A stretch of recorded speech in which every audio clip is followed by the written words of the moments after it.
Welcome to Marple Whispers. I'm Sean, your guide through shadows and secrets. Here, every teacup trembles with hidden truths, and every smile may mask a crime. Settle in. The mystery is about to unfold. In the sleepy coastal village of St. Mary's Cove, whispers of a sunken Spanish galleon filled with gold stir greed and danger.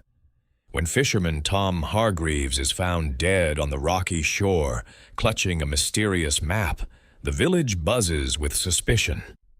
Enter Miss Jane Marple, a sharp-eyed spinster whose knack for unraveling secrets unveils a chilling truth. No ancient treasure, but a modern smuggling ring hiding gold in the caves of the Devil's Reef. As lights flicker at midnight and a suave stranger spins lies, Miss Marple sets a trap to catch a killer, proving that in this quiet cove, greed is the deadliest tide of all. Chapter 1. The Whisper of the Sea. The late summer sun cast a golden haze over St. Mary's Cove, a sleepy fishing village nestled between rugged cliffs and the restless Atlantic. The sea, ever present, murmured secrets to the shore, its waves curling like the pages of an ancient book. In the drawing room of Cliff House, a rambling Victorian pile perched precariously above the cove, Miss Jane Marple sat by an open window, her knitting needles moving with the steady precision of a metronome. Her old friend, Mrs. Elspeth Bantry, bustled about, arranging teacups with the enthusiasm of one unaccustomed to idleness. "It's all anyone talks about, Jane," Mrs. Bantry said, her voice a mix of exasperation and intrigue as she poured tea from a chipped porcelain pot. "This sunken treasure nonsense. A Spanish galleon, they say, sunk out there by the Devil's Reef, stuffed to the brim with gold ingots. The fishermen swear they've seen lights at night, bobbing on the water. Romantic twaddle, if you ask me." Miss Marple's pale blue eyes, deceptively mild behind her spectacles, flickered with quiet amusement.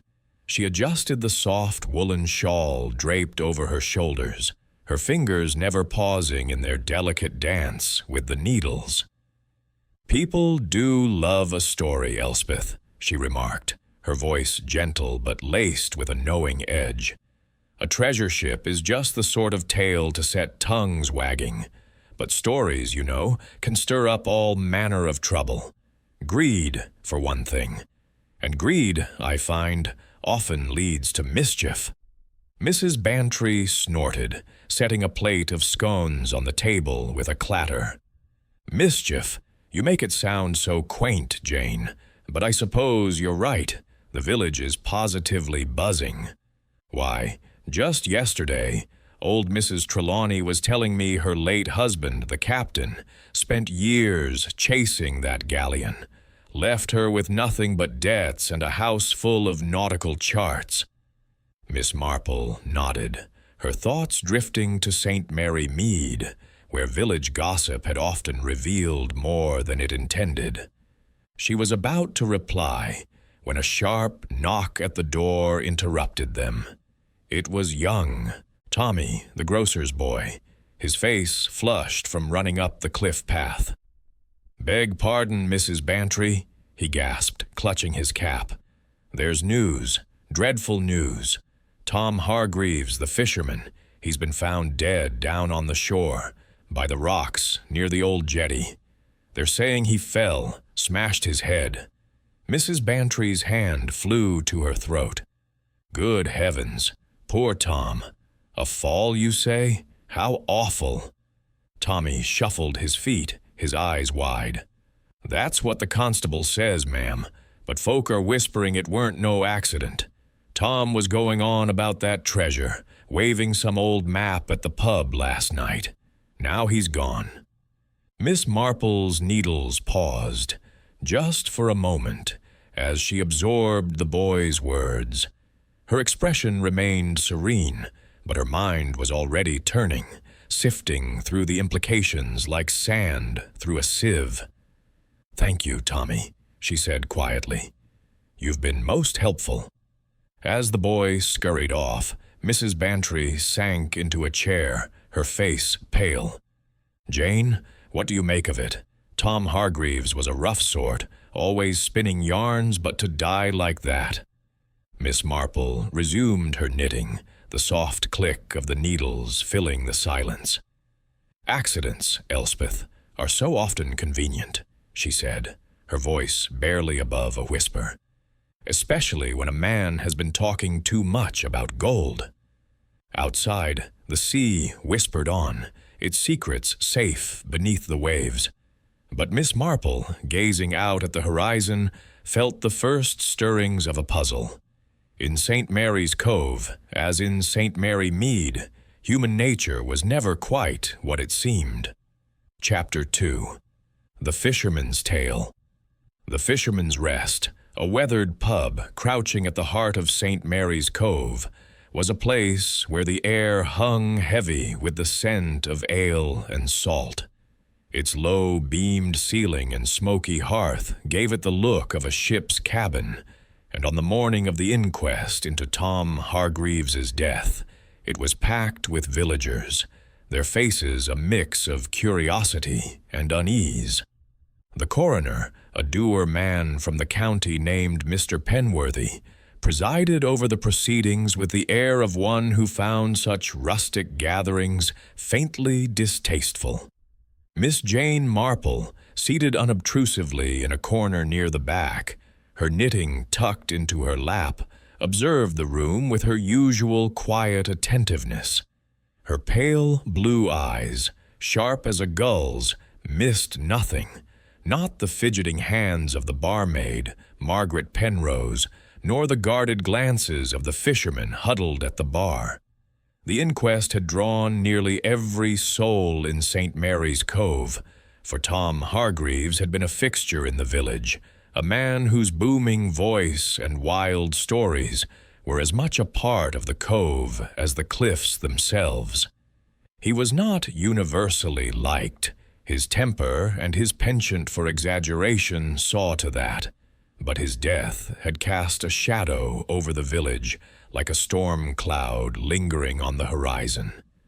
The coroner called witnesses one by one, and Miss Marple listened as the events of Tom's final night were pieced together, each testimony adding a thread to the tapestry she was already beginning to weave in her mind. First came Dr. Haydock, the local physician who described the state of Tom's body with clinical precision. "Fractured skull, consistent with a fall onto the rocks," he said, adjusting his spectacles. "Death would have been instantaneous. I'd estimate it occurred between 10 and midnight, based on the state of rigor mortis." When asked if there were signs of a struggle, Dr. Haydock hesitated, then admitted, "Bruising on the arms, but that could be from his work. Hauling nets is rough business." Next was Constable Polk, a stout man with a slow manner, who recounted finding Tom's body at dawn, sprawled on the jagged rocks near the old jetty. "He'd been drinking, sir," Polk said, addressing the coroner. "Everyone at the pub saw him. Likely he stumbled in the dark and fell. The tide was out, and those rocks are treacherous." Miss Marple's lips pursed slightly. She had seen the jetty herself, a crumbling relic of stone and wood, and while it was indeed perilous, Tom Hargreaves had navigated it for decades.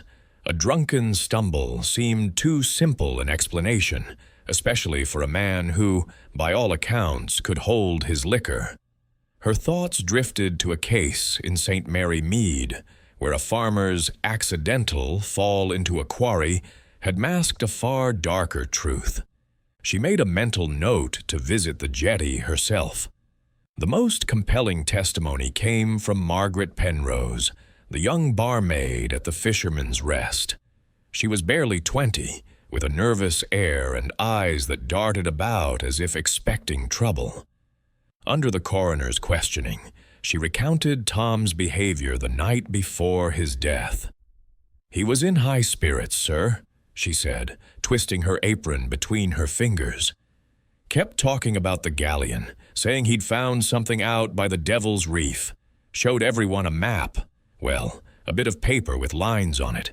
Said it was the key to the gold." The room stirred, whispers rippling like waves.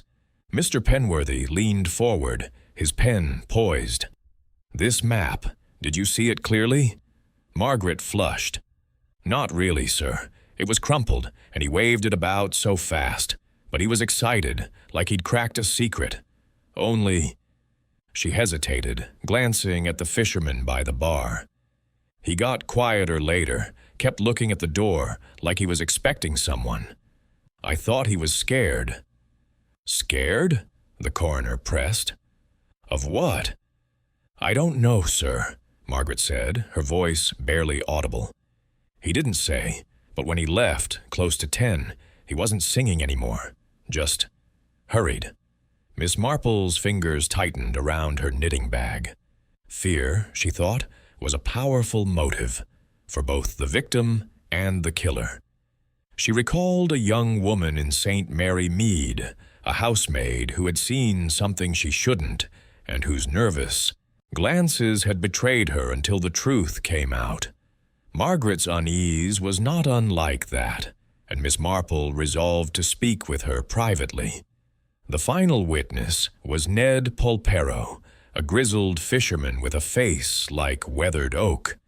He admitted to drinking with Tom, but claimed they'd parted ways at the pub's door. "He was full of talk about that treasure," Ned said gruffly. "Always was. I didn't take it serious. Tom was always spinning tales." The coroner, after a brief deliberation, delivered his verdict: death by misadventure. The villagers dispersed, murmuring among themselves, but Miss Marple remained seated, her mind turning over the details. The map, now missing, was the key, she was certain. Had Tom truly found something, or had his boasts drawn the wrong kind of attention? And why had no one mentioned searching for the map among his belongings? As the crowd thinned, Miss Marple rose and approached Margaret, who was wiping down tables with a distracted air. "My dear," Miss Marple said gently, her tone as soothing as a lullaby, "you must be quite shaken. Would you care to walk with me? The sea air does wonders for the nerves." Margaret hesitated, then nodded, her relief evident. They stepped out into the salty breeze, the cove stretching before them, its waves glinting under the midday sun. As they walked along the narrow path toward the jetty, Miss Marple kept her pace slow, her voice light. "You were very brave to speak at the inquest," she said. "It can't have been easy with everyone watching." "It wasn't, miss," Margaret admitted, her eyes fixed on the ground. "I keep thinking about Tom. He wasn't always kind, but he didn't deserve that." "Of course not," Miss Marple said, her tone sympathetic but probing. "You mentioned he seemed scared. Did you notice anyone watching him that night? Anyone unusual?" Margaret's steps faltered. "There was a man," she said after a moment. "Not a local. He came in late, sat in the corner, kept his hat low like he didn't want to be seen. Tom glanced at him a few times, and I thought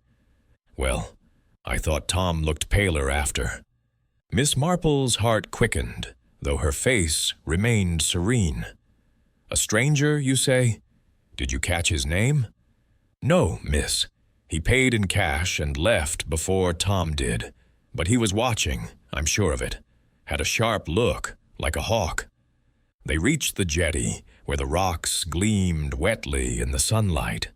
Miss Marple paused, her eyes scanning the uneven stones. The tide was low, exposing the jagged edges where Tom had been found. She noted the steep drop from the jetty's end, but also the narrow path that wound down to the rocks below. A man could have been pushed, she thought, or struck and left to fall. The bruising on Tom's arms, mentioned by Dr. Haydock, suggested a struggle, though the coroner had dismissed it. "Margaret," Miss Marple said, turning to the girl, "did Tom ever mention where he got that map, or who he might have told about it?" Margaret shook her head. "He said it was his secret, but he was always talking, wasn't he? Could have told anyone in the pub. Or—" She bit her lip. "There's Mrs. Trelawney, up at the manor. Tom worked for her husband years ago, before the captain died. Maybe he got it from her." Miss Marple nodded, storing the information away. Clara Trelawney, the captain's widow, had been mentioned by Mrs. Bantry as a keeper of nautical relics. If Tom's map had come from her husband's collection, it might explain his excitement and his fear. "You've been most helpful, my dear," Miss Marple said, patting Margaret's arm. "Now, you mustn't worry. These things have a way of sorting themselves out."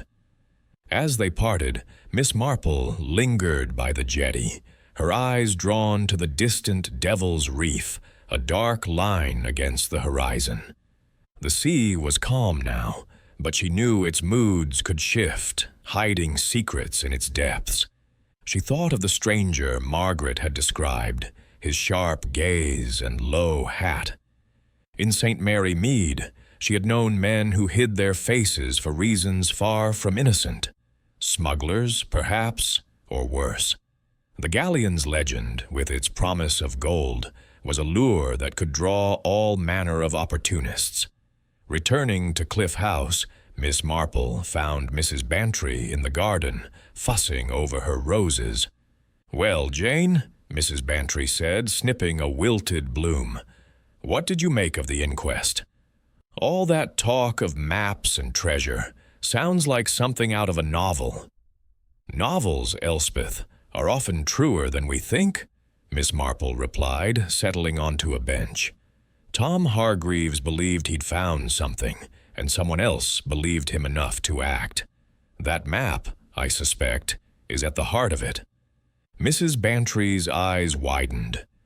"You don't think it was an accident, do you?" Miss Marple's smile was faint, but knowing. "I think, my dear, that accidents are like shadows. They often hide something solid. We must find out what." That evening, as the sun dipped below the cliffs, casting long shadows over the cove, Miss Marple sat by her window, her knitting untouched. Her mind was busy, piecing together the fragments: Tom's boasts, the missing map, the stranger in the pub, and the whispers of gold. She thought of the Devil's Reef, its name evoking tales of smuggling and treachery from centuries past. In her experience, human nature changed little, whether in a quiet village or on a stormy coast. Greed, fear, and secrecy were old companions, and they were at work in St. Mary's Cove. She resolved to visit Mrs. Trelawney the next day, to learn more about the captain's charts and the legacy of the galleon. But for now, she watched the sea, its surface smooth as glass, and wondered what truths lay beneath its waves. In St. Mary's Cove, as in St. Mary Mead, the smallest details, a glance, a pause, a crumpled piece of paper, could unravel the darkest of mysteries. Chapter 3. The Stranger at the Inn. The morning mist clung to St. Mary's Cove like a veil, softening the jagged edges of the cliffs and lending the village an air of quiet mystery. Miss Jane Marple, wrapped in her warmest shawl, made her way along the cobbled lane toward the Fisherman's Rest, where she had arranged to meet Mrs. Bantry for morning coffee. The pub, though less crowded than during the inquest, hummed with the low murmur of locals, their voices tinged with the unease that had settled over the village since Tom Hargreaves's death.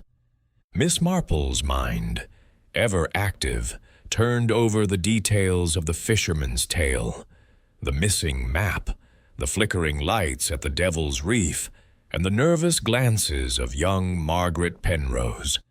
But today, her attention was drawn to a new figure in the village, one who had arrived with the subtlety of a shadow, but whose presence was already stirring ripples. Mr. Julian Crane was his name, a gentleman of perhaps 40, with a lean frame, polished manners, and eyes that seemed to take in everything while revealing nothing. He had taken a room at the Fisherman's Rest, claiming to be a writer researching the legend of the Spanish galleon for a book.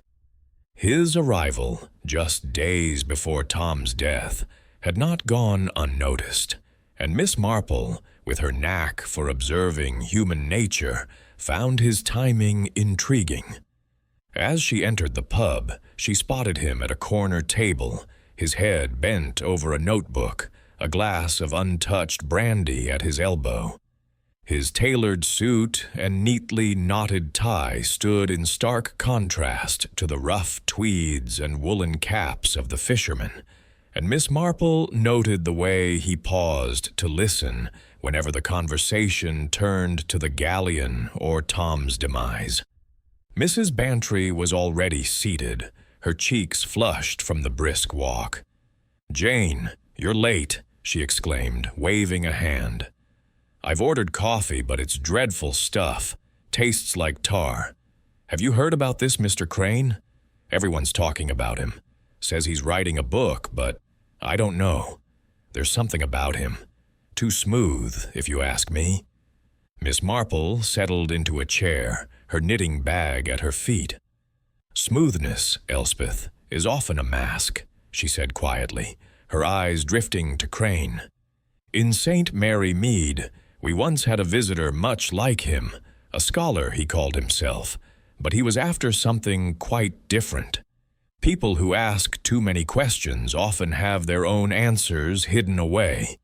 Mrs. Bantry leaned forward, her voice dropping to a conspiratorial whisper. "Do you think he's up to something? Connected to Tom, perhaps?" Miss Marple's smile was faint. "I think, my dear, that we must keep our eyes open. A man who arrives just as trouble begins is rarely a coincidence." Their conversation was interrupted by the arrival of Mrs. Clara Trelawney, the widow of the late Captain Trelawney, whose obsession with the galleon had been the talk of the village years ago. Clara was a frail woman, her face etched with lines of grief and worry, her black dress hanging loosely on her thin frame. She had been invited by Mrs. Bantry, who, ever eager to play the amateur sleuth, thought Clara might shed light on the galleon's legend. The widow sat down with a sigh, her hands clasped tightly in her lap.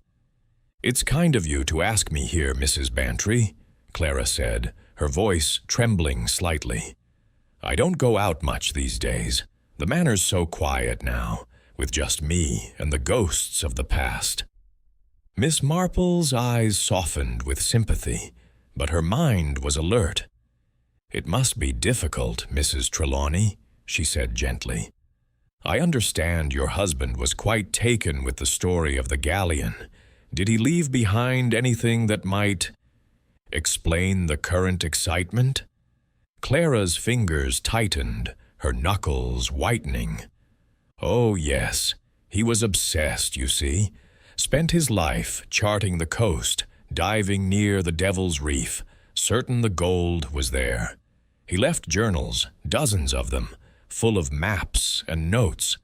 I never understood them, but they were his treasure, in a way." She paused, her eyes darting toward Crane's table. "That gentleman, Mr. Crane, came to see me yesterday. Said he was researching the galleon for his book. I let him look at the journals. He was so eager, so determined." Miss Marple's needles, which had been clicking softly, paused. "Eager men," she murmured, "often have their own maps. Did he take anything, Mrs. Trelawney?" Clara shook her head. Not that I know of. He was very polite, said he'd copy what he needed and return the journals. But she hesitated, her voice dropping. I felt uneasy after he left, like I'd given away something I shouldn't have. Mrs. Bantry's eyes widened.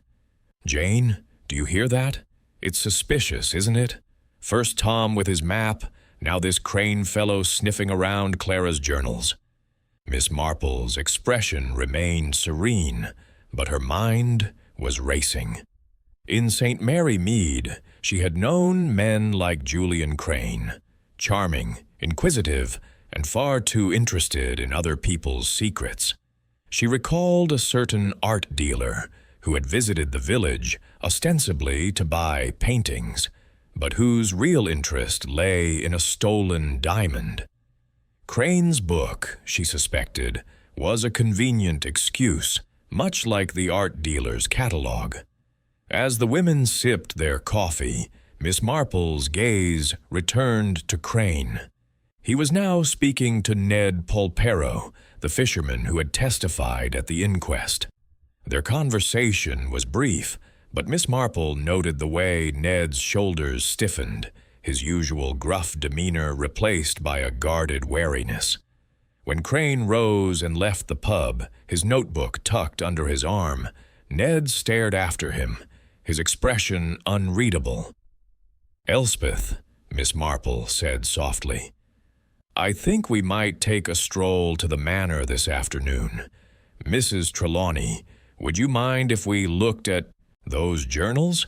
Just to see what Mr. Crane found so fascinating. Clara nodded, her relief evident. Of course, Miss Marple. I'd be glad of the company. The manor's so lonely now. The walk to Trelawney Manor was a winding one, up a steep path that overlooked the cove. The house itself was a crumbling relic, its stone walls streaked with salt and its windows rattling in the sea wind. Inside, the air was musty, filled with the scent of old books and faded dreams. Clara led them to a small study, its shelves lined with leather-bound journals, their pages yellowed and curling. She opened one, revealing dense handwriting and intricate sketches of the coastline, with the Devil's Reef marked in bold ink.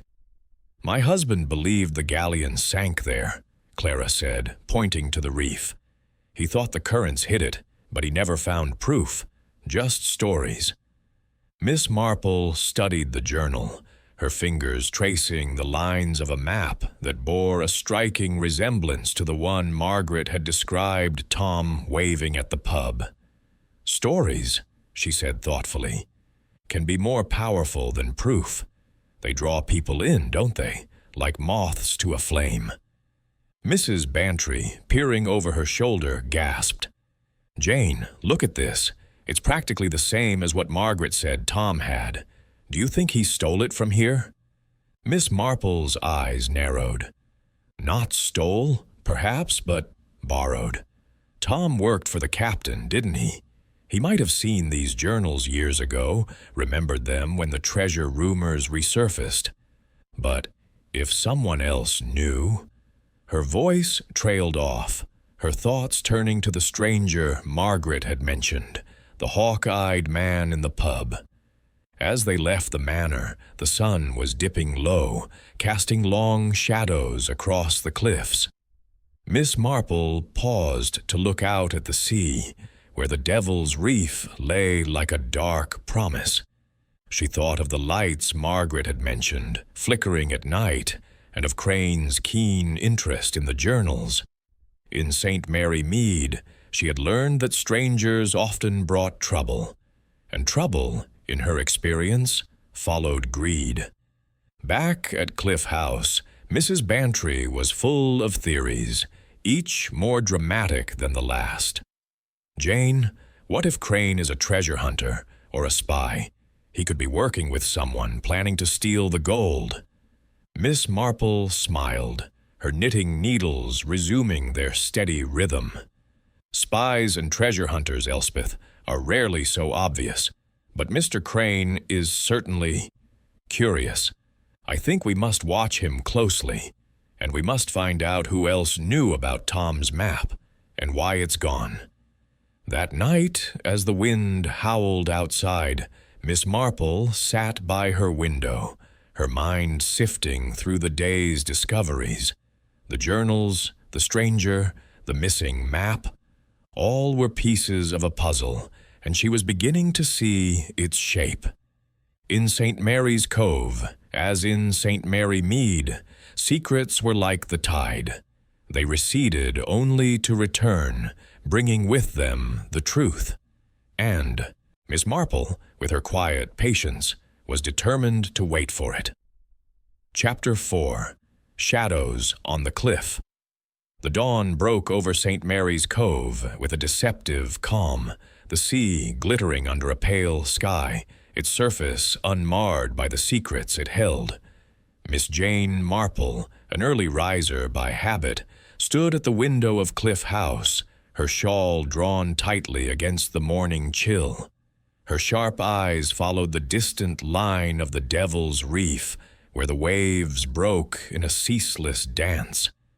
The events of the previous days, Tom Hargreaves's death, the missing map, the arrival of the enigmatic Mr. Julian Crane, and the whispers of a Spanish galleon, had woven a web of intrigue that she was determined to untangle.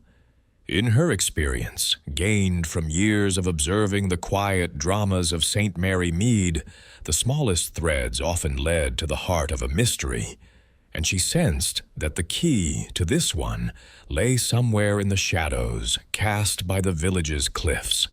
Mrs. Elspeth Bantry, ever the enthusiastic hostess, was already bustling in the dining room, arranging a breakfast of toast and marmalade. "Jane, you look positively pensive," she remarked, setting a teapot on the table with a clatter. "Still thinking about that fisherman? Or is it Mr. Crane and his book that's got you so quiet?" Miss Marple settled into a chair, her knitting bag at her side. "Both, Elspeth," she said, her voice soft but precise. "And neither. It's the connections, you see, the little things that don't quite fit. Tom's map, for instance. If it came from Captain Trelawney's journals, as we suspect, why was it missing from his body? And why was he so frightened that night at the pub?" Mrs. Bantry's eyes widened, her spoon pausing over the marmalade. "You think someone took it, don't you? Someone who knew what he'd found." Miss Marple's smile was faint. "People, my dear, are rarely killed for what they haven't found. Tom believed he had something valuable, and someone else believed him. That's what makes this so interesting." Their conversation was interrupted by a knock at the door. It was Constable Polk, his round face flushed from the climb up the cliff path. "Begging your pardon, Mrs. Bantry, Miss Marple," he said, twisting his helmet in his hands. "There's been a spot of trouble up at Trelawney Manor. Mrs. Trelawney says her house was broken into last night. Nothing much taken, far as she can tell, but she's in a state. Thought you might want to know, seeing as you visited her yesterday." Miss Marple's needles, which had begun their familiar rhythm, paused. "A burglary," she murmured. "How very convenient. And what does Mrs. Trelawney say was disturbed?" "Not much, miss," Polk replied. "Some papers in the study were scattered, but she says the journals are still there. Reckon it was kids, or maybe a tramp looking for something to pawn." Miss Marple's eyes narrowed, though her expression remained serene. "Kids and tramps, Constable, are such useful explanations. But I think we might find this burglary is rather more particular. Thank you for telling us." As Polk left, Mrs. Bantry turned to Miss Marple, her face alight with excitement. "Jane, this is it. Someone's after those journals, just like you said. Shall we go to the manor? I'm dying to see what's what." Miss Marple nodded, her mind already turning over the new piece of the puzzle. A burglary with nothing taken suggested a search for something specific, something like a map, perhaps, or a clue to its whereabouts. In St. Mary Mead, she had once investigated a similar break-in where a seemingly random theft had concealed a far more calculated motive. She gathered her shawl and hat, her movements deliberate but brisk. "Yes, Elspeth," she said, "let us pay Mrs. Trelawney another visit. I have a feeling the manor has more to tell us." The walk to Trelawney Manor was brisk, the sea breeze carrying a tang of salt and seaweed. The manor loomed against the cliff, its weathered stone walls giving it the air of a ship run aground. Clara Trelawney met them at the door, her face pale and her hands trembling as she clutched a handkerchief. "Oh, Mrs. Bantry, Miss Marple," she said, her voice quavering. "I'm so glad you've come. I hardly slept a wink after finding the mess. It's dreadful, isn't it? First Tom, now this." She led them to the study, where the shelves of journals stood as they had the day before, though several volumes lay scattered on the floor, their pages splayed. A window at the far end was slightly ajar, its latch bent. Miss Marple's eyes swept the room, noting the dust disturbed on the desk, the faint scuff of a boot on the floorboards. "You say nothing was taken?" she asked, bending to examine a journal. "Not that I can see," Clara replied, wringing her handkerchief. "The journals are all here, and I don't keep valuables, but it feels violated, doesn't it? Like someone was looking for something." Miss Marple picked up a journal, its cover embossed with the captain's initials. She opened it to a page marked with a sketch of the Devil's Reef, its jagged outline unmistakable. "These journals," she said thoughtfully, "are a treasure in themselves, to the right person. Tell me, Mrs. Trelawney, did anyone else know you had them? Besides Mr. Crane, that is." Clara hesitated, her eyes darting to the window. "Well, Tom Hargreaves did, of course. He worked for my husband years ago, helped with his dives. And there was a man who came by last week, asking about the captain's work. Said he was a historian, but I didn't like him. He had a sharp way about him, like he was weighing every word." Miss Marple's heart quickened, though her face betrayed nothing. "A historian," she murmured. "Did he give a name?" "No," Clara said. "He didn't stay long, just asked about the galleon and left when I said I didn't know much. But I told Mr. Crane about him, and he seemed awfully interested." Mrs. Bantry, who had been poking about the room, let out a gasp. "Jane, look at this." She held up a small scrap of paper, tucked beneath a journal on the desk. It bore a faint pencil sketch, a crude outline of the reef with a cross marked near its center. "It's like Tom's map, isn't it?" Miss Marple took the paper, her fingers careful not to smudge the lines. "Very like," she said softly, "but not the same. This is newer, I think, and it was left behind, which is curious." She slipped the paper into her bag, her mind racing. In St. Mary Mead, she had once found a similar clue, a note overlooked in a burglary that had led to the unmasking of a thief. This scrap, she suspected, was no accident. As they left the manor, Miss Marple suggested a walk along the cliff path, where the view of the Devil's Reef was clearest. The tide was out, exposing the reef's jagged rocks, and she squinted against the sunlight, her thoughts turning to the lights Margaret Penrose had mentioned. "Elspeth," she said, "do you recall what Margaret said about Tom's fear? He saw something out there, near the reef. And now this burglary, so soon after his death. It's all connected, I'm sure of it." Mrs. Bantry shivered, pulling her coat tighter. "Connected how, Jane? You don't think murder, do you?" Miss Marple's eyes were fixed on the horizon. "I think, my dear, that when people start searching for gold, they often find trouble instead. And trouble, in my experience, leaves tracks."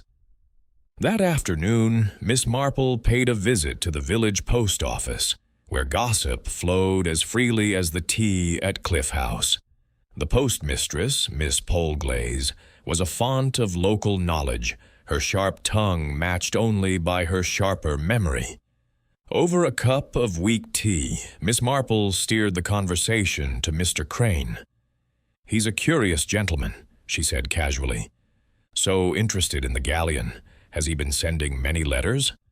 Miss Polglaze sniffed, her eyes gleaming. "Letters? Oh, aye. He's been sending telegrams, too, to London and goodness knows where. Always in a hurry, that one. And he gets parcels, books, he says, but they're heavy for books, if you ask me." Miss Marple nodded, her mind filing away the detail. Heavy parcels suggested equipment, perhaps, or something more sinister.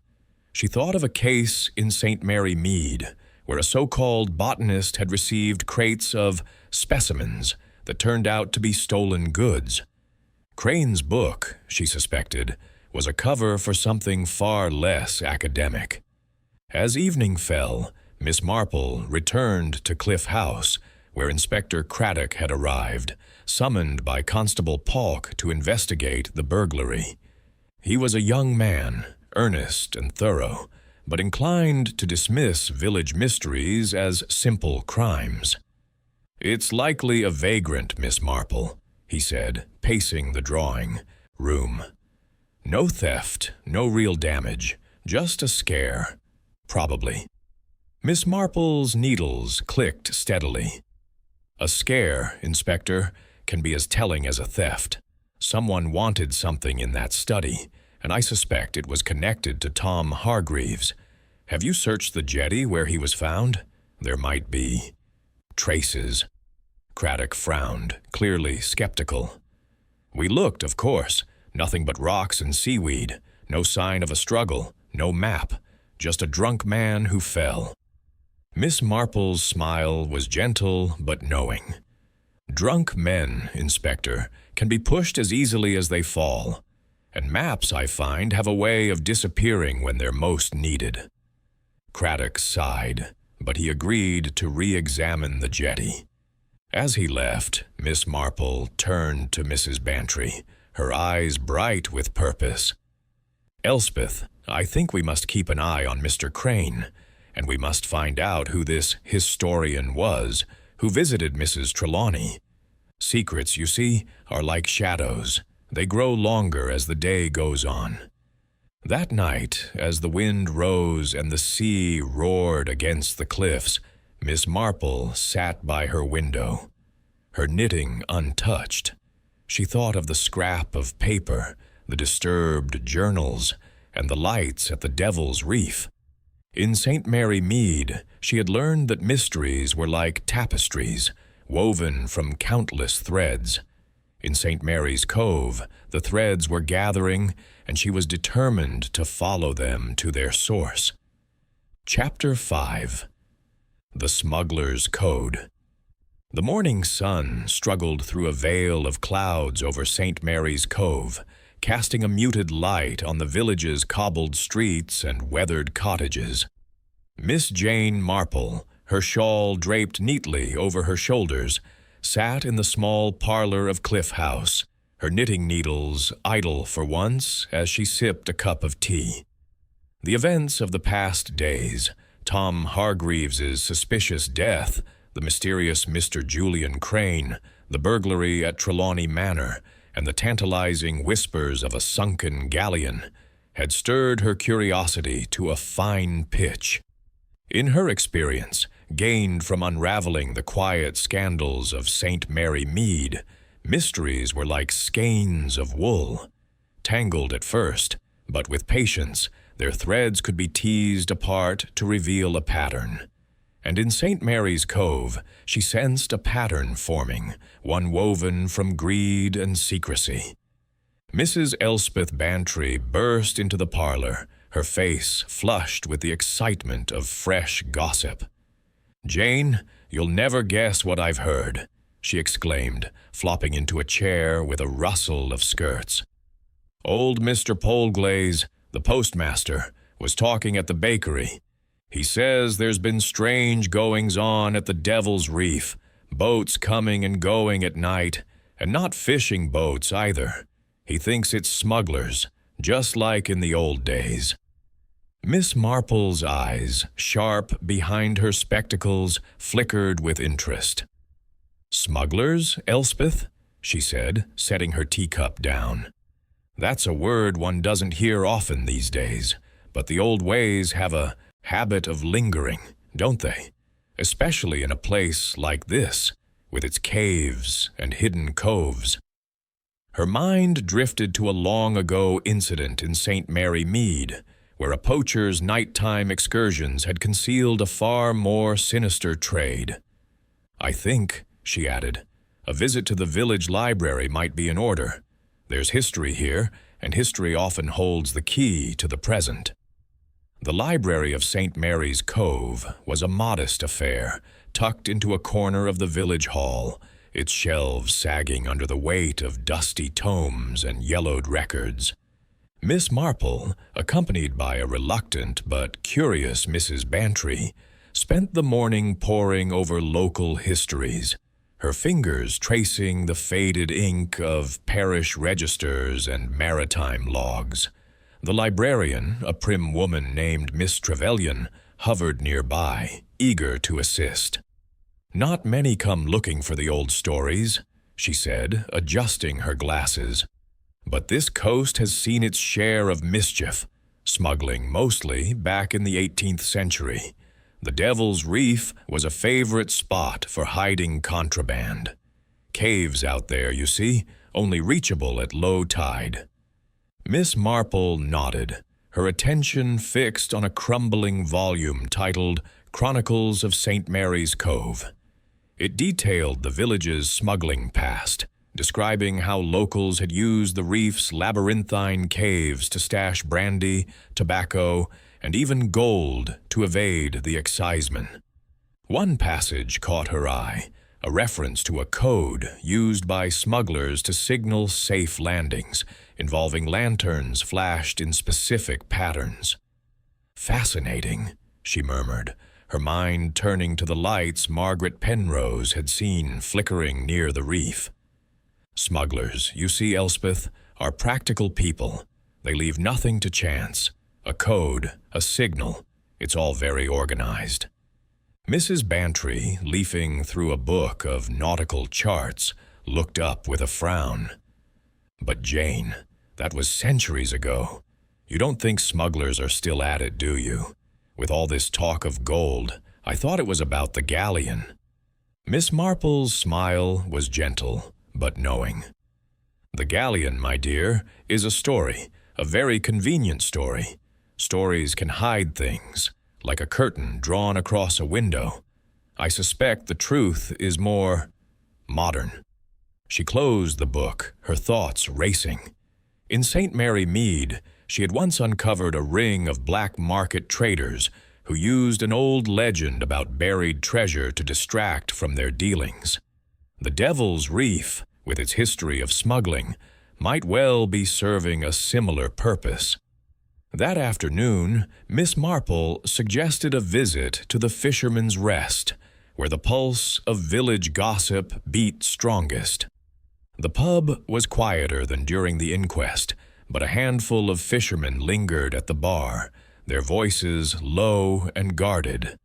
Miss Marple, settling into a corner with a glass of lemonade, observed them with her usual unobtrusive keenness.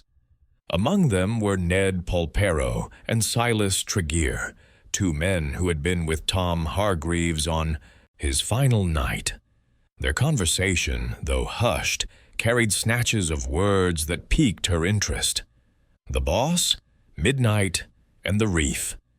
She leaned toward Mrs. Bantry, her voice barely a whisper. "Listen, Elspeth, they're talking about something planned, something secret. and I don't think it's fish they're discussing." Mrs. Bantry's eyes widened, but before she could respond, the door swung open, and Mr. Julian Crane entered, his polished demeanor as striking as ever.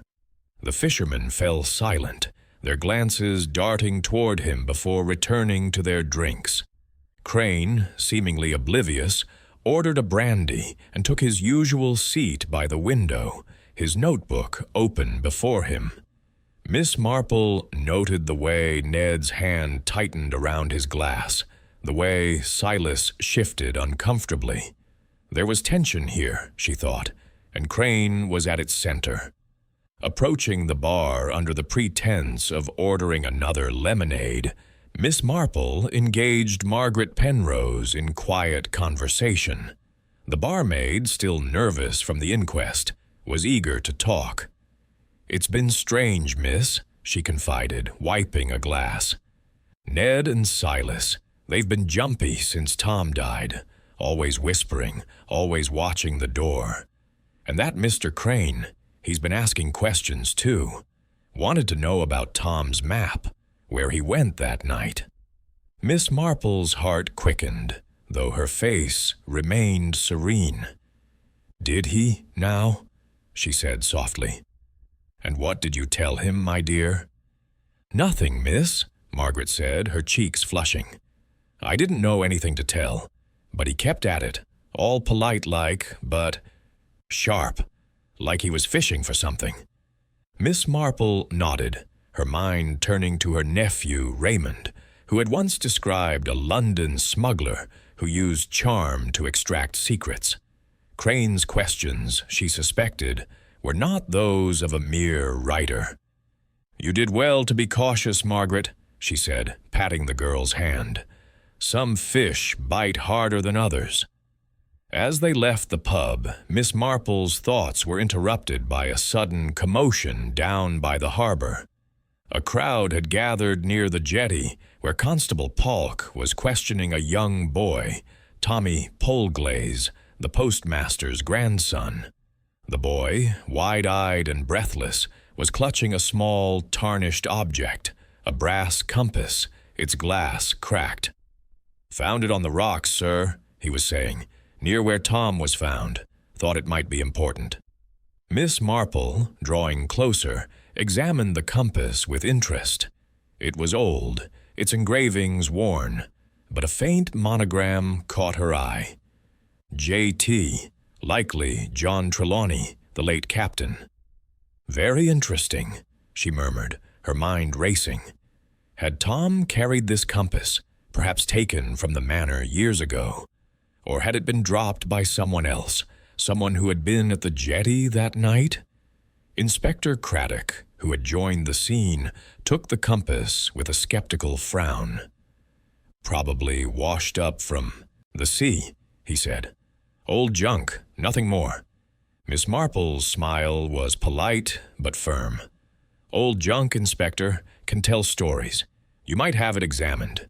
It may have fingerprints or other traces." Craddock sighed, but he pocketed the compass, promising to send it to the county lab. As the crowd dispersed, Miss Marple lingered by the jetty, her eyes scanning the rocks below. The tide was low, revealing crevices and pools where seaweed clung like dark secrets. She thought of the smuggling caves mentioned in the library, accessible only at low tide. If smugglers were indeed at work, the reef would be their sanctuary, and the lights at night their signals. That evening, back at Cliff House, Miss Marple shared her findings with Mrs. Bantry over a simple supper of cold ham and salad. "Elspeth," she said, her voice low, "I believe we're dealing with something more than a treasure hunt.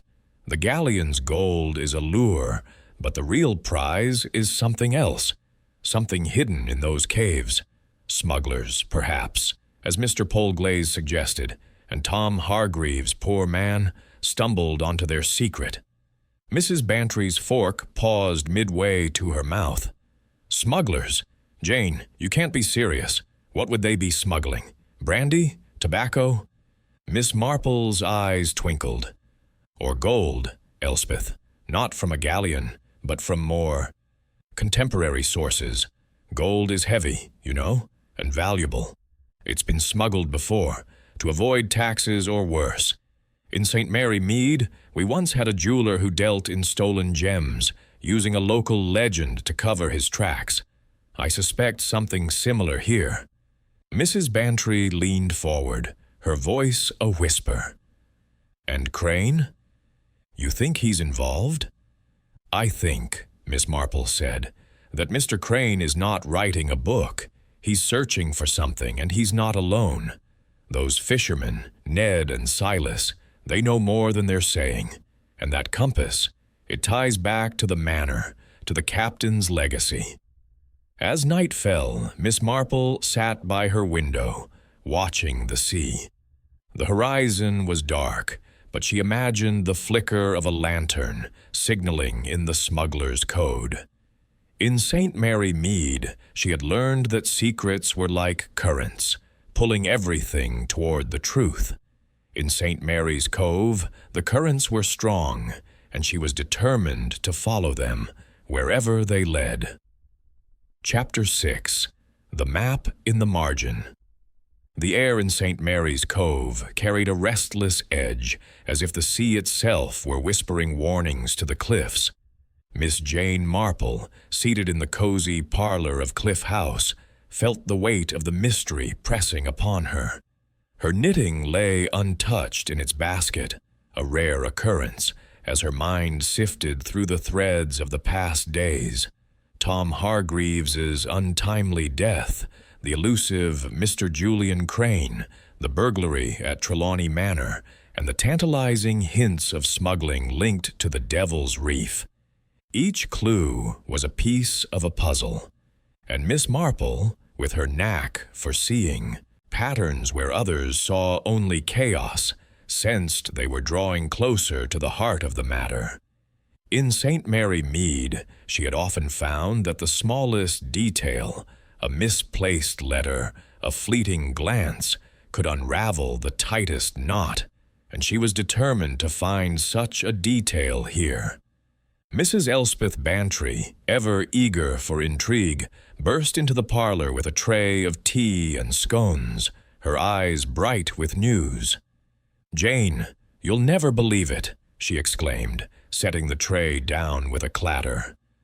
"I was at the grocer's this morning, and Mrs. Polglaze says there's talk of another boat seen near the reef last night. Not a fishing boat, mind you, smaller, faster, and no lights. The fishermen are tight-lipped, but she swears Ned Polperro looked guilty as sin when she mentioned it." Miss Marple's lips curved into a faint smile.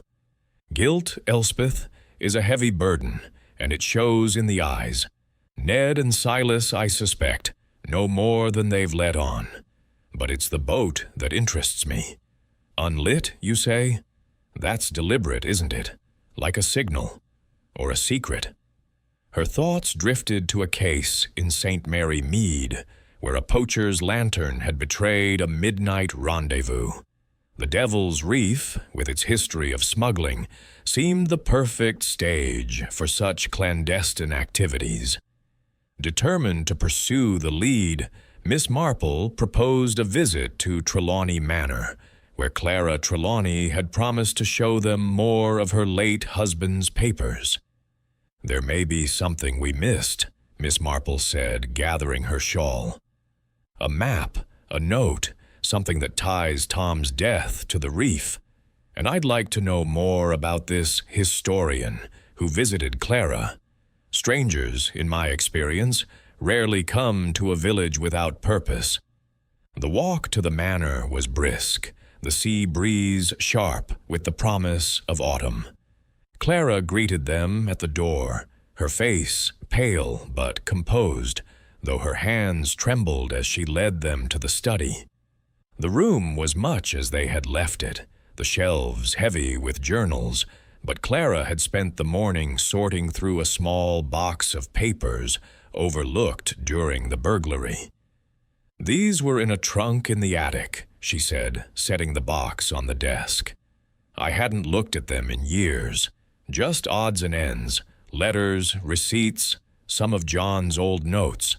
I thought you might want to see them, Miss Marple, since you were so interested in the journals." Miss Marple's eyes gleamed with quiet anticipation as she opened the box. Inside were yellowed papers, their edges curling with age, and a small logbook, its leather cover cracked but intact. She opened it carefully, revealing pages filled with Captain Trelawney's meticulous handwriting, notes on tides, currents, and the reef's treacherous rocks. But it was a faint sketch in the margin of one page that caught her attention. A map, not unlike the one found in the study, but more detailed, with a series of crosses marking a cave on the reef's northern. Side beside it, in a cramped hand, were the words, "Signal at low tide, 3 flashes." Mrs. Bantry, peering over her shoulder, gasped. "Jane, it's a map, just like Tom's, but clearer. Do you think this is what he had? What he was killed for?" Miss Marple's fingers traced the lines, her mind racing. "Very possibly, Elspeth," she said softly. "This map is precise, too precise to be mere fancy. And the note about signals. It's the smuggler's code we read about, I'm sure of it. Captain Trelawney must have stumbled upon something in his dives, something that Tom later found." She paused, her thoughts turning to the compass found by the jetty, marked with the captain's initials. Tom worked for the captain, didn't he? He could have seen this logbook years ago, remembered it when the treasure rumors resurfaced. Clara, listening intently, nodded. Tom was always around when John was planning his dives. He was a good diver himself, strong and fearless. If he found something out there, he'd have known where to look. Miss Marple closed the logbook, her expression thoughtful. "And if someone else knew what he'd found," she said, "they might have gone to great lengths to keep it quiet, lengths like murder." Mrs. Bantry's eyes widened. "You think Tom was killed because of this map? But who would? Mr. Crane." Miss Marple's smile was enigmatic. "Mr. Crane is certainly curious, but curiosity alone doesn't kill. We need more, Elspeth. We need to know who else was watching Tom and why." That evening, as the sun dipped below the cliffs, Miss Marple received an unexpected visitor at Cliff House. Margaret Penrose, the barmaid, arrived breathless and pale, her apron clutched in her hands. "Miss Marple, I'm sorry to come so late," she said, her voice trembling. "But I found something, and I didn't know who else to tell. It was in Tom's coat pocket at the pub. The police missed it, but I was cleaning out the back room, and there it was." She handed Miss Marple a crumpled piece of paper, its edges frayed. Unfolding it, Miss Marple saw a brief, scrawled note in Tom's rough hand. "Gold at the reef. Trust no one. Cave north side." Beside it was a crude sketch, mirroring the map in the logbook, with a single cross at the reef's northern cave. Miss Marple's heart quickened, though her face remained serene. "This is most important, Margaret," she said gently. "You were right to bring it to me. Did anyone see you find it?" Margaret shook her head, her eyes wide with fear. "No, miss, but I'm scared. After Tom, and now the burglary at the manor. I don't know who to trust." Miss Marple patted her hand, her voice soothing. "You've done the right thing, my dear. Trust is a luxury we must be careful with, but you can trust me. Now, go home and say nothing of this. We'll sort it out." As Margaret left, Miss Marple studied the note, her mind piecing together the fragments. The map in the logbook, the note in Tom's pocket, the signals at the reef, all pointed to a secret hidden in the caves. But was it the galleon's gold, or something more modern, as she had begun to suspect? In St. Mary Mead, she had once uncovered a scheme involving stolen goods hidden in a disused well, masked by a village legend. The parallels here were striking, and she felt the puzzle's edges coming into focus. She shared the note with Mrs. Bantry, who was predictably thrilled. "Jane, this is it," she exclaimed. "Tom found the cave, didn't he? And someone killed him to keep it secret. We must tell Inspector Craddock." Miss Marple's needles resumed their rhythm, the soft click a counterpoint to her thoughts. "Not yet, Elspeth," she said. "The inspector is a good man, but he needs evidence, not suspicions, and we must be careful. Whoever wanted this note hidden is still out there watching." Determined to confirm her theory, Miss Marple suggested a discreet inquiry at the harbor, where the fishermen gathered at dusk. They arrived as the sky turned to amber, the boats bobbing gently in the tide. Ned Polperro and Silas Tregear were there, mending nets with practiced hands, but their conversation ceased as Miss Marple approached. She smiled warmly, her manner disarming. "Good evening, gentlemen," she said. "Such a lovely evening for a walk. I hear there's been talk of boats at the reef, strange ones, without lights." Ned's hands stilled, his eyes narrowing. "Just talk, miss," he said gruffly. "Fishermen see all sorts out there. Doesn't mean nothing." Silas, less guarded, shrugged. "Could be poachers, or kids messing about. Reef's no place for a boat at night, though. Too dangerous." Miss Marple nodded, her expression innocent. "Of course, but Tom Hargreaves wasn't afraid of the reef, was he? He knew it well, I imagine, from his time with Captain Trelawney." The mention of Tom's name brought a flicker of unease to Ned's face, quickly masked. "Tom was a fool," he muttered, "always chasing dreams. Got himself killed for it." Miss Marple's smile did not waver. "Dreams can be dangerous," she said softly, "especially when they're shared."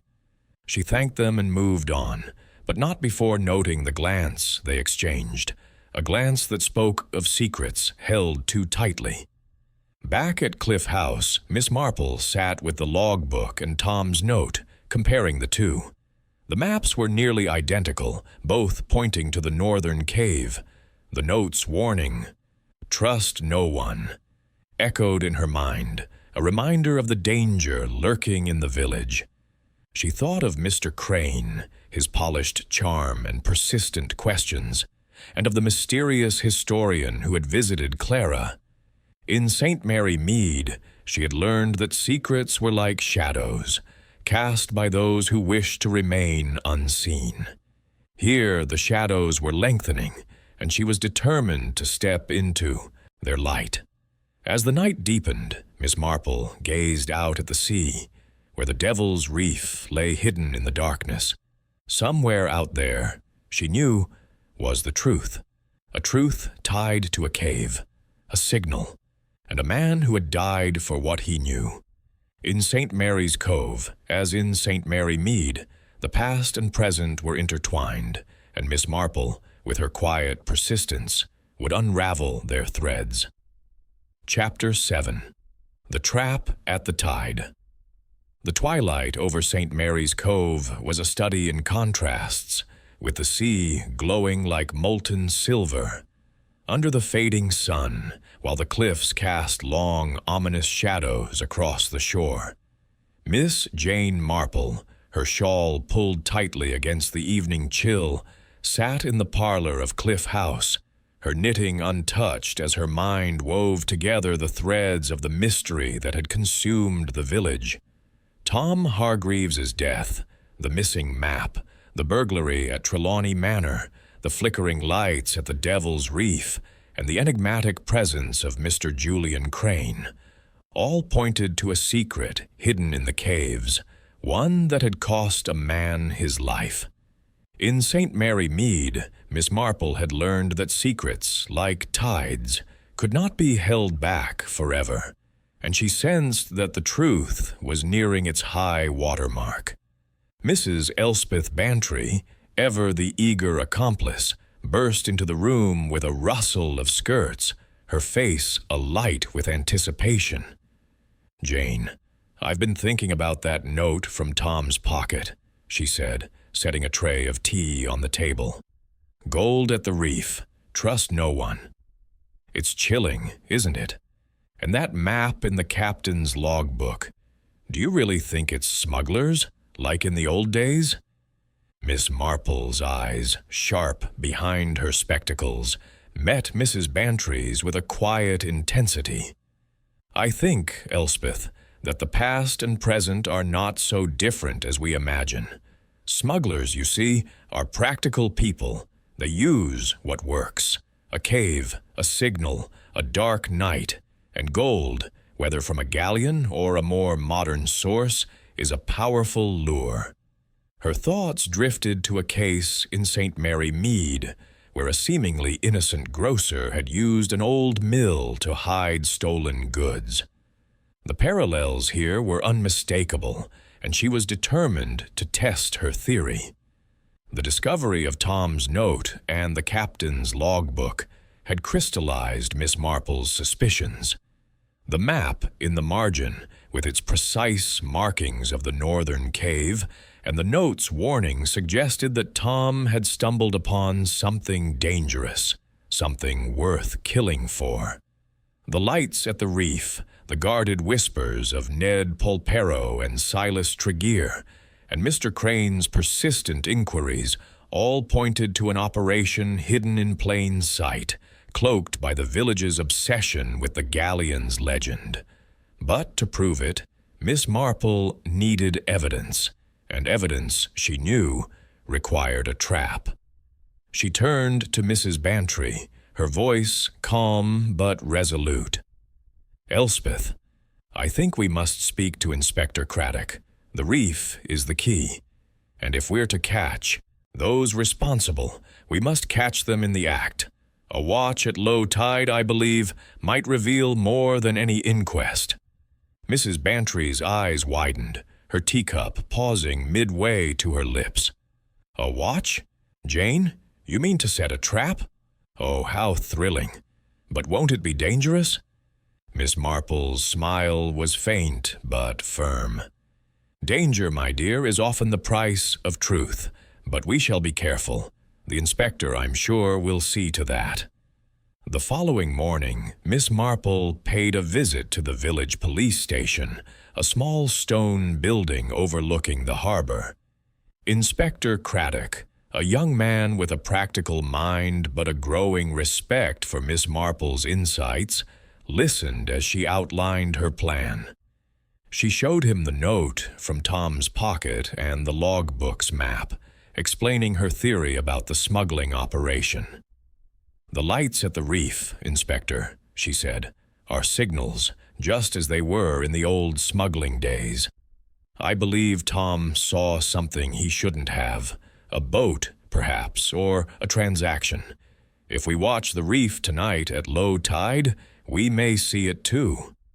Craddock frowned, his fingers drumming on his desk. "It's a stretch, Miss Marple," he said. "Smuggling in this day and age? Gold, you say? It's more likely to be liquor or cigarettes, but I'll grant you, Tom's death doesn't sit right. And that note, it's odd the police missed it. I'll arrange a watch, but we'll need to be discreet. If there's anything to this, we don't want to scare them off." Miss Marple nodded, her expression serene. "Discretion, Inspector, is the soul of discovery, and I think you'll find that gold, even in small quantities, is worth a great deal of trouble." That evening, as the tide began its retreat, Miss Marple and Mrs. Bantry joined Inspector Craddock and two constables on the cliffs overlooking the Devil's Reef. The air was thick with the scent of salt and seaweed, and the sky was a deep indigo, pierced by the first stars. Miss Marple, bundled in her shawl, carried a small pair of binoculars, a gift from her nephew Raymond, which she used to scan the horizon. Mrs. Bantry, shivering despite her thick coat, whispered excitedly, "Jane, this feels like something out of a novel. Do you really think they'll come?" Miss Marple's eyes remained fixed on the reef, where the rocks gleamed wetly in the moonlight. "People, Elspeth, are predictable in their greed. If there's something hidden in those caves, they'll come to claim it. We need only wait." As the tide reached its lowest point, a faint light flickered near the reef, a single flash, followed by two more, in the pattern described in the captain's logbook. Miss Marple's heart quickened, though her face betrayed nothing. "There," she whispered, pointing. "The signal." Craddock, crouched beside her, raised his own binoculars. "I see it," he muttered. "And there's a boat. Small, no lights, just as Mrs. Polglaze said. They're heading for the northern cave." The boat, a sleek shadow against the water, glided toward the reef, its movements silent but purposeful. Miss Marple watched as two figures disembarked, their forms indistinct but their actions deliberate. They carried crates, small but heavy, into the mouth of the cave marked on the map. She recognized the hunched figure of Ned Polperro, his gait unmistakable, and beside him was Silas Tregear, his movements nervous but quick. A third figure remained on the boat, and as the moonlight caught his face, Miss Marple's breath caught.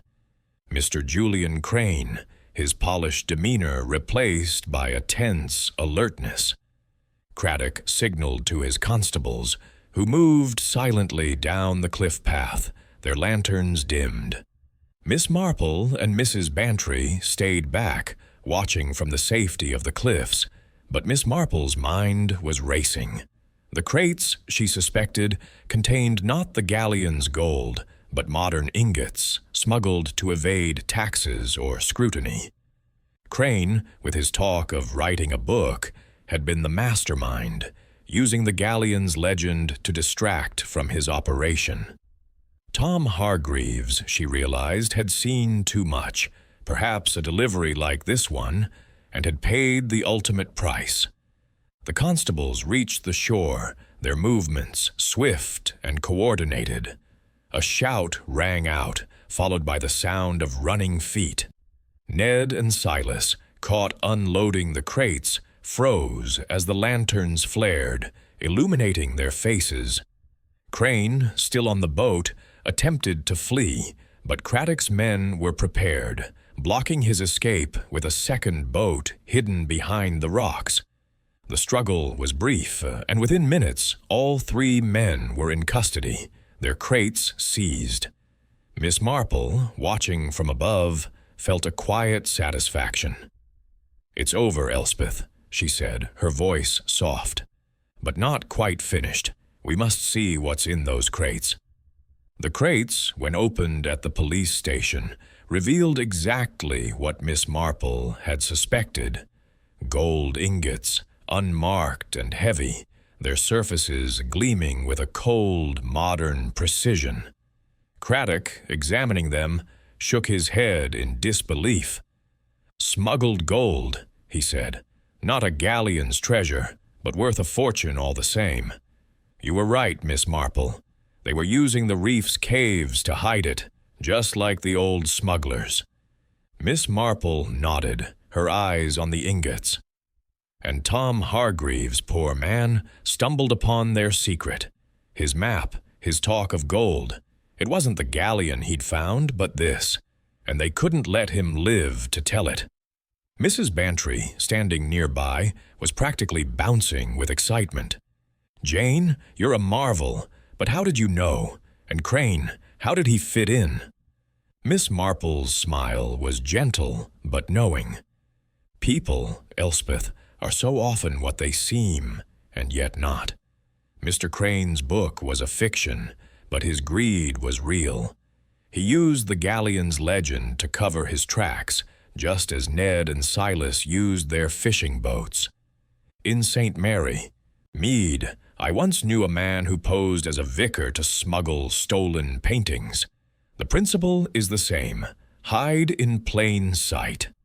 As the night drew to a close, Miss Marple returned to Cliff House, her mind already turning to the final pieces of the puzzle. The gold was secured, the culprits caught, but she knew there would be questions about Tom's death, about the map, about the extent of the operation. In St. Mary's Cove, as in St. Mary Mead, the truth was like the tide. It came in slowly, but it always came. And Miss Marple, with her quiet persistence, had ensured it would not be swept away. Chapter 8. The Quiet of the Cove. The morning after the dramatic capture at the Devil's Reef, St. Mary's Cove awoke to a stillness that belied the turmoil of the previous night. The sea, calm and gleaming under a pale sun, lapped gently at the shore, as if washing away the secrets it had harbored. Miss Jane Marple sat in the drawing-room of Cliff House, her knitting needles moving with their familiar, soothing rhythm, though her mind was far from idle. The events at the reef, the arrest of Ned Polperro, Silas Tregear, and Mr. Julian Crane, and the discovery of the smuggled gold ingots, had brought the mystery of Tom Hargreaves's death to a close. Yet Miss Marple knew that every puzzle required a final reckoning, a moment to tie the threads together. In St. Mary Mead, she had often found that the quiet after a storm was the best time for reflection, and so it was in St. Mary's Cove. Mrs. Elspeth Bantry, her face flushed with the excitement of their triumph, poured tea with an enthusiasm that rattled the cups. "Jane, I still can't believe it," she exclaimed, setting the teapot down with a flourish. "Smugglers, right under our noses, and that Crane fellow, so charming, so polished. I'd never have guessed he was the mastermind. You were right all along, but how did you put it together? Tell me everything." Miss Marple's eyes twinkled behind her spectacles, though her expression remained serene. "It's never one thing, Elspeth," she said, her voice soft but precise. "It's the little details, the ones people overlook. A glance, a word, a map in a margin. They come together, you see, like stitches in a pattern.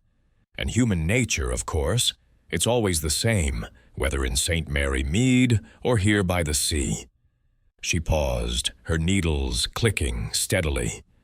"Shall I explain it from the beginning?" Mrs. Bantry nodded eagerly, settling into a chair with her tea. "Oh, please do, Jane. I want to hear every bit."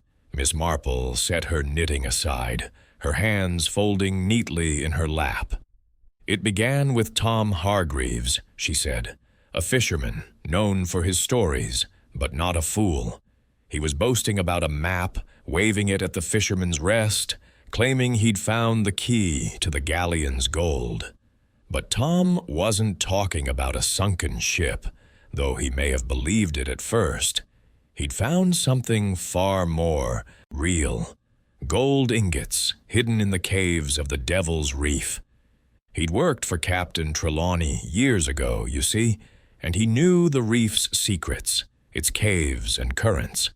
That map he carried, it wasn't the captain's original, but a copy he'd made, based on what he'd seen in the logbook.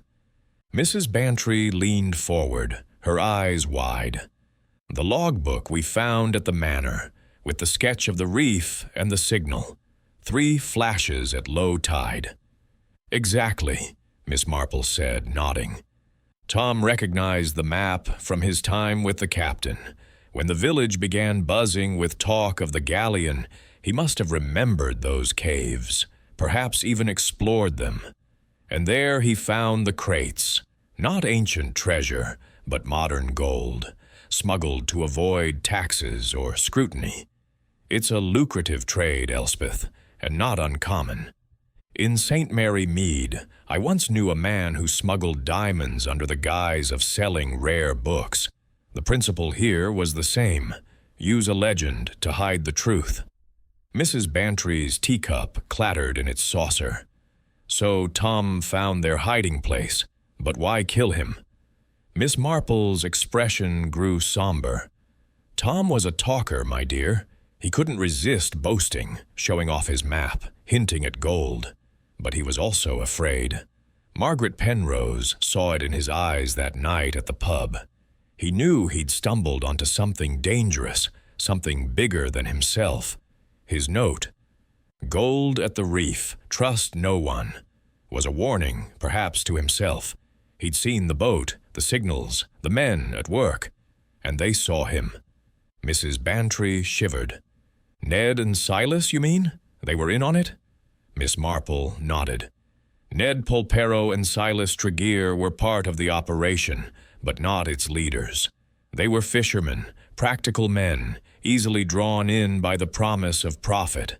Their boats were perfect for the job, unnoticed, unremarkable, slipping out to the reef at night.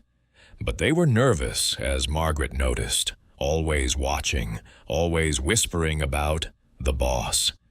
That was Mr. Julian Crane. Mrs. Bantry gasped. Crane, but he seemed so respectable, writing a book, staying at the inn, asking all those questions about the galleon. Miss Marple's smile was faint but knowing. Respectability, Elspeth, is the best disguise. Crane wasn't writing a book. He was orchestrating a smuggling ring. His questions, his interest in the captain's journals, were all to ensure no one else found the caves. He used the galleon's legend as a screen, letting the village believe the lights at the reef were treasure hunters or ghosts. It was clever, really. In St. Mary Mead, I once met a man posing as a botanist, collecting plants, when he was really fencing stolen goods. Crane's book was his Plants, a story to keep people from looking too closely. Mrs. Bantry frowned, stirring her tea. But the burglary at the manor, what was that about? The burglary, Miss Marple said, was Crane's doing, or his men's. When Tom started talking about his map, Crane realized the danger.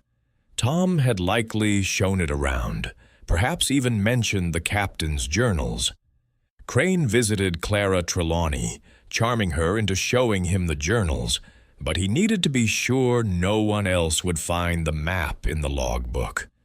The burglary was meant to retrieve or destroy it, but Clara's box of papers in the attic was overlooked. That's where we found the logbook, with its sketch of the cave and the signal. Mrs. Bantry's eyes widened. And the compass Tommy found by the jetty, with the captain's initials? A small but telling clue, Miss Marple said.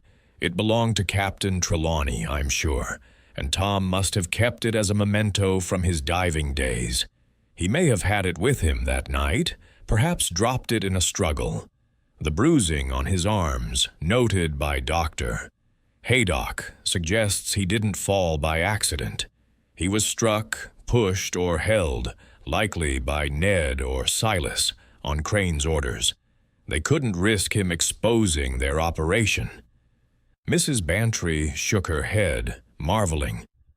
And the lights at the reef, the signals we saw last night, that was their code, wasn't it? Just like in the logbook. Yes, Miss Marple said, her needles resuming their rhythm. The smuggler's code, carried over from centuries past. 3 flashes at low tide, signaling a safe landing. Crane's men used it to coordinate their deliveries, bringing the gold to the cave where it could be hidden until it was safe to move. Tom saw those signals, perhaps followed them to the cave, and that was his undoing. Mrs. Bantry leaned back, her tea forgotten. "So you set the trap, Jane? You knew they'd come to the reef." Miss Marple's smile was modest. "I suspected, Elspeth. The note, the map, the whispers of boats without lights. It all pointed to the reef. Inspector Craddock's watch was the only way to catch them in the act. And catch them we did, with their crates of gold. It was modern gold, of course, not the galleons, but the principle was the same: greed, secrecy, and a willingness to kill to protect it." Mrs. Bantry clapped her hands, her face alight. "Jane, you're a genius, but what about the galleon? Was it ever real?" Miss Marple's eyes twinkled. "The galleon, my dear, is a myth, a beautiful one, but a myth nonetheless. It's been a story for centuries, drawing men like moths to a flame. Crane used it brilliantly, letting the village's obsession distract from his own activities. But myths are powerful, aren't they? They make men dream, and dreams make them careless." As the afternoon waned, Miss Marple and Mrs. Bantry took a walk along the cliff path, the sea stretching before them like a canvas of secrets. The village was quiet now, the arrests having quelled the rumors of treasure, though whispers of the night's events would linger for years. Inspector Craddock had sent the gold to the authorities, and Ned, Silas, and Crane were in custody, awaiting trial. The evidence, the crates, the map, the note, was more than enough to convict them, and Miss Marple felt a quiet satisfaction in knowing justice would be served. They paused by the jetty, where Tom Hargreaves had met his end. The rocks, smoothed by the tide, gleamed in the sunlight, and Miss Marple's thoughts turned to the fisherman, a man whose boasts had been his downfall. "Poor Tom," she said softly. "He wanted so much to believe in the galleon, to find his fortune, but he found only danger." Mrs. Bantry sighed, her eyes on the horizon. "And Clara Trelawney? She must be relieved to know the truth about her husband's journals." Miss Marple nodded. "Relieved, and perhaps a little sad. The journals were her husband's legacy, but they brought trouble to her door. She'll be more careful now, I think, about who she trusts." As they turned back toward Cliff House, the sun dipped low, casting a golden glow over the cove. Miss Marple's mind, though at ease, was already wandering to the next puzzle, for she knew that human nature, with its tangle of motives and desires, was never truly quiet. In St. Mary's Cove, as in St. Mary Mead, secrets were like pebbles beneath the tide, hidden but always there, waiting to be uncovered. And Miss Marple, with her gentle persistence, would always be ready to find them.